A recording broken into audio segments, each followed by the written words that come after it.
All right, next up I'd like to introduce Kathy James. Kathy has a great story. She's been a tremendous fundraiser as well. Her husband Chester has Alzheimer's disease, and so I'd just like Kathy to come up and talk to us a little bit and tell us why she does what she does. I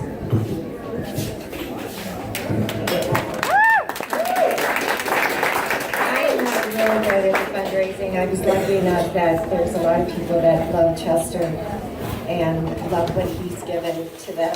So by that, we were given great funds, and I so appreciate it. But a couple weeks ago, I was given the opportunity to ride a bike ride in the San Juan Mountains in Washington with my brother, a couple, and this is really not a boring story. I promise it's going to get better. But I have to put my glasses on. So anyway, we did this bike ride, and there's another couple, and they're riding tandems. And my brother had met all of his friends through a biking club in Tennessee. They were very accomplished cyclists, and for me, I would prefer to ride a horse rather than a bike. But touring the island sounded like a great idea, and I didn't want to miss that experience. The original plan was for the two couples to ride the tandems, and Carla, the extra gal, and myself would be riding single bikes.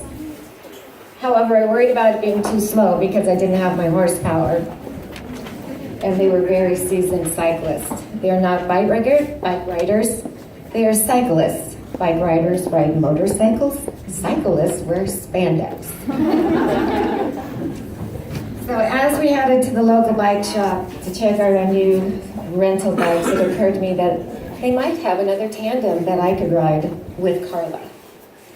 Although a seasoned cyclist that Carla was, she too suffered from dementia. I knew I'd have to captain the tandem. Actually, 10 years ago, I had a very terrible tandem accident. I fell on my head, and so, anyway, wear a helmet. But anyway, my brother is the tandem king, and he gave me his blessing and said, I think you can do this. I think you can captain if you're comfortable, and we won't go far if you're not comfortable. We'll switch back to the single bikes. And I said, great.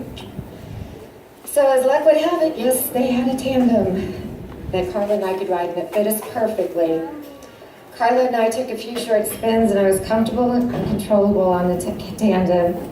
I felt nervous and about what I just committed to. But determined, I said, let's go. Let's do this, I'm gonna go. So off we rode. Carla and I, the island riff-raff. I then became Captain Riff, and she was my raff. The girl on that. After we left the shop, the seasoned cyclists all said we were only going to do about 30 to 35 miles that day, which clearly to me sounded like a 3-hour cruise from Gilligan's Island. And we all know how that turned out. They also failed to tell me that this island was not flat and how many hills we'd be climbing to enjoy the beautiful scenery. So what goes up must come down, but you have to go up first. When we started our ride, I began to see that it was necessary for me to get on and ride that tandem bicycle, just as it was necessary for me to find the strength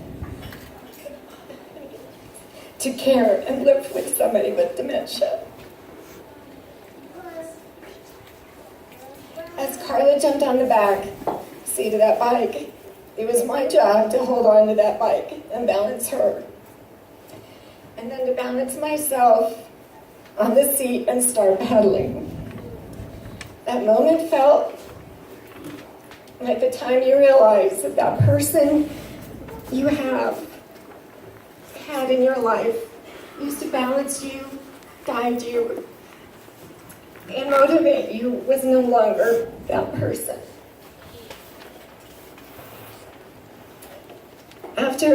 At first I was really quite terrified to really let that bike roll at 35 miles an hour down those hills.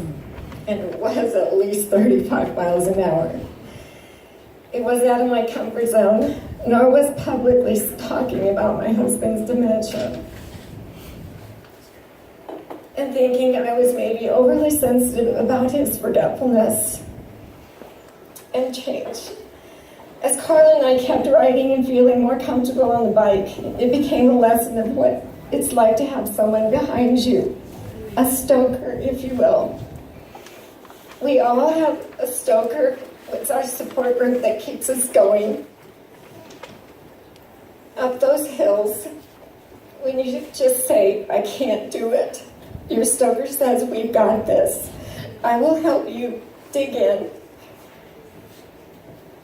There will be another hill for us caregivers, and another day that maybe our loved ones will struggle with a hill that's too difficult for them to reach. Maybe it is because another piece of their memory loved to dig.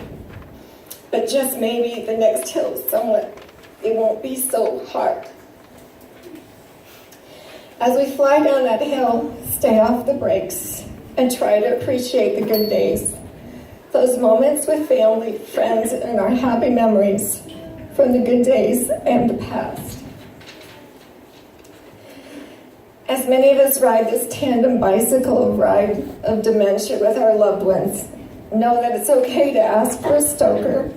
It's okay to tell others that maybe they need to be a captain for you.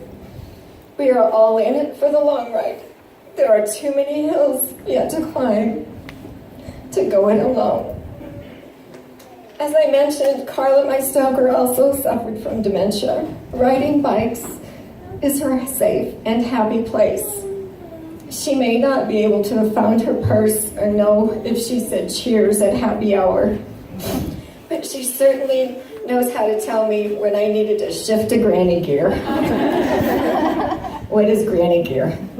It's that gear that is supposed to help you make pedaling easier. But it is the end of the gears, and it can be the most difficult. We've all had those days when we reach the end and feel like we're out of gears. As my friend said, be brave. I'll get you through this. I'll get her through it too.